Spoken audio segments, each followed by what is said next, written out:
May I request now, well-known speaker, Gappashta Katz, an executive director of our World Peace Center, Honorable Mr. Dr. Sanjay Upadhyay. Sanjay Upadhyay, please. Namaskar and Shubha Prabhat. Respected Rayas and respected all audience, I prefer to speak in my mother tongue, that is Marathi. The reason is the topic is related with my intuition, and English is a language of tuition. So I prefer to express myself because Sant Jnaneshwar also chose his own mother tongue to express Advaita. माझा मराठाची बोलू कौतुके परी अमृता तेही पैजा जिंके. Why? It was easy for him to express 100% saying अतींद्रिय परी भोगविन इंद्रियान करवी. ऐकणाऱ्याच्या कानांमधनं जाऊन त्याच्या इंद्रियान करवी अद्वैत भोगण्याची प्रक्रिया मी निर्माण करीन. पण ते मातृभाषेतूनच शक्य आहे, म्हणून मी मातृभाषेतून आपल्याशी संवाद साधणार आहे. दीपक रानडे यांची कल्पना आणि ते स्पीकिंग ट्री नावाचा कॉलम टाइम्स ऑफ इंडियामध्ये लिहितात. आपण झाडापासूनच सुरुवात करू. शांताबाई शेखांची कविता आहे की ते एक झाड आहे, ते एक झाड आहे त्याचे माझे नाते, वाऱ्याची एकच झुळूक दोघांवरून जाते. काय ते एक झाड आहे त्याचे माझे नाते. काय अद्वैताचा अनुभव आहे झाडाबरोबर. वाऱ्याची एकच झुळूक दोघांवरून जाते, जी माझ्यावरून जाते ती त्या झाडावरूनही जाते. आपण झाडाचं उदाहरण घेऊ. बॅनरवरती हे जे लिहिलेलं आहे non duality Advaita the philosophy of science, याचा विचार आपण मांडूया. नुसतं अद्वैताविषयी बोलण्यापेक्षा ते काय विषयाची कल्पना असू शकेल ती. आपण पुन्हा झाडाचंच उदाहरण घेऊ. अहंकार विहीन जगणं म्हणजे अद्वैत साधन. अहंकार पूर्णपणे लोपला की अद्वैतात माणूस गेला. जोपर्यंत तो अहंकारासहित आहे तोपर्यंत तो द्वैतात आहे. त्यामुळे झाड कसं तयार होतं. झाडाचं बीज जे असतं ना ते अहंकाराचं रूप आहे. संपूर्ण झाडाचा अहंकार त्या एका बीजात कॉन्सन्ट्रेटेड आहे, संपृक्त आहे ते बीज. ते बीज जेव्हा स्वतःला मातीमोल करून घेतं, मातीत मिसळून घेतं, म्हणजे मातीबरोबर अद्वैत साधतं ते बीज, त्या क्षणाला ते फुटतं. आणि ते फुटल्यानंतर त्यातून कोंब बाहेर येतो. अहंकार फुटल्यानंतर निर्मितीला सुरुवात आहे. अद्वैताच्या प्रक्रियेनंतर निर्मितीला सुरुवात आहे. अद्वैत झालं मातीबरोबर, फुटलं, त्यातून कोंब बाहेर पडला, ते वाढायला लागलं, आकाशाच्या दिशेनं जायला लागलं.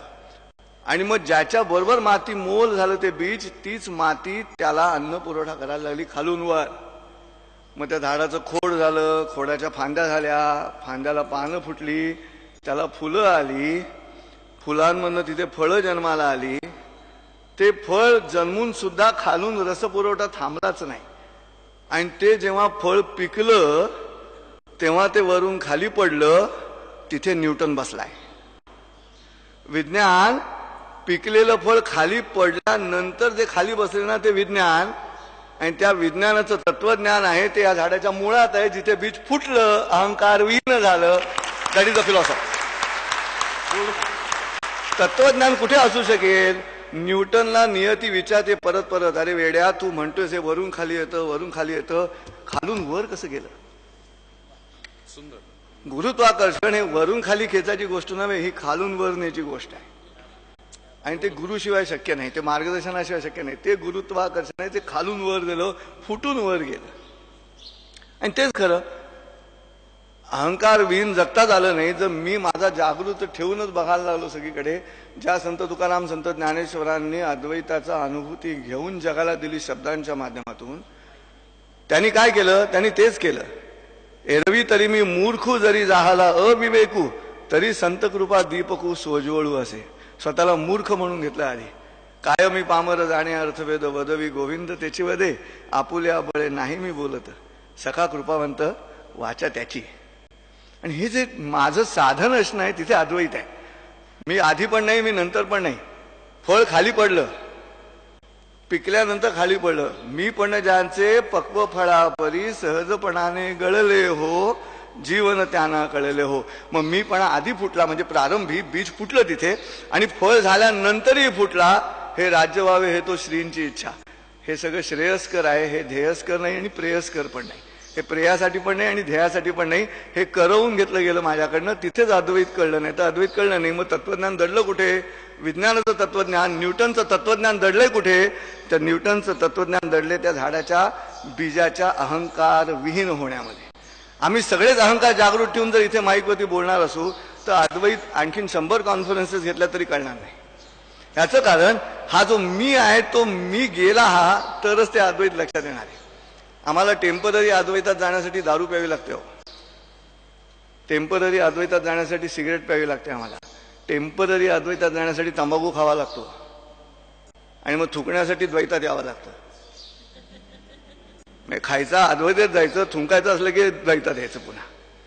मुद्दा असा आहे, हे कधी थांबणार? हे तेव्हाच थांबू शकतं जिथे अहंकार विहीनता आली.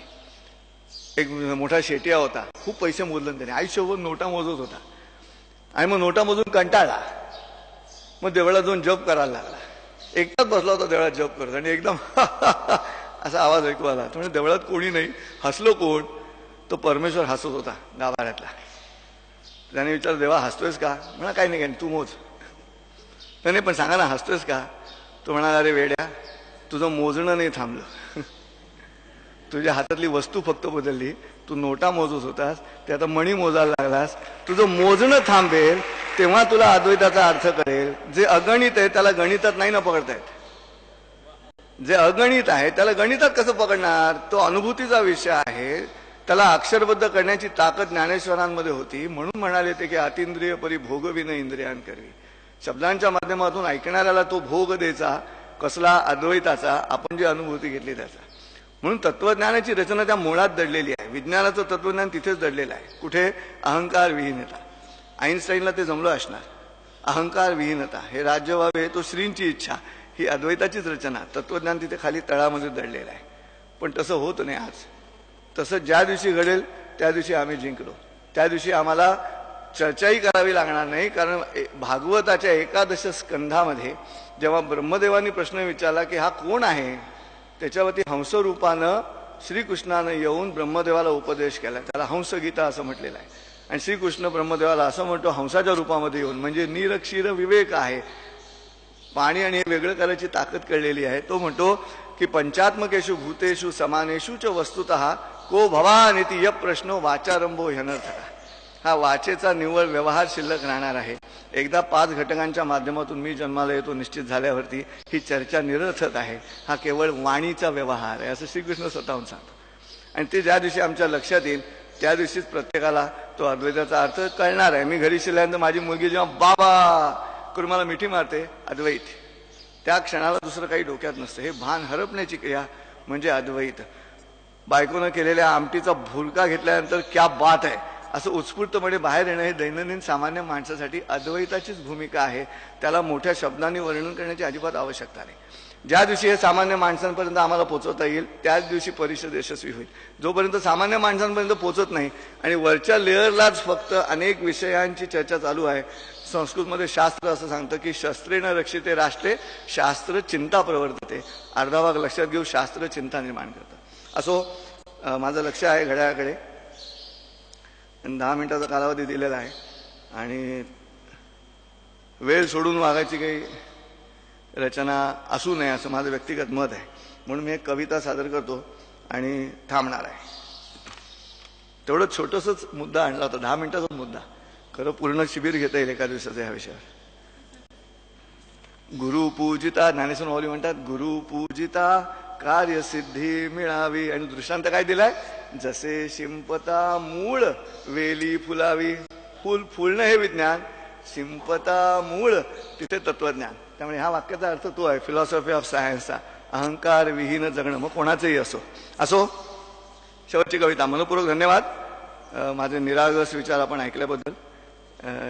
जेवढं मला वाटलं तेवढं मी वाटलं. तुम्हाला जेवढं वाटेल तेवढं दुसऱ्याला वाटा. पण आयुष्य गांभीर्यानं घ्यायचा विषय नव्हे, तो सिन्सिअरली घ्यायचा विषय आहे. सिरियसली घ्यायचा विचार नाही. त्यामुळे मी तसाच जगतो. मला कळलेलं अद्वैत या पद्धतीनं मांडण्याचा प्रयत्न करतो. खरं खोटं त्या परमेश्वरालाच ठाऊक. वदवी गोविंद त्याची वदे. असो, शेवटची कविता.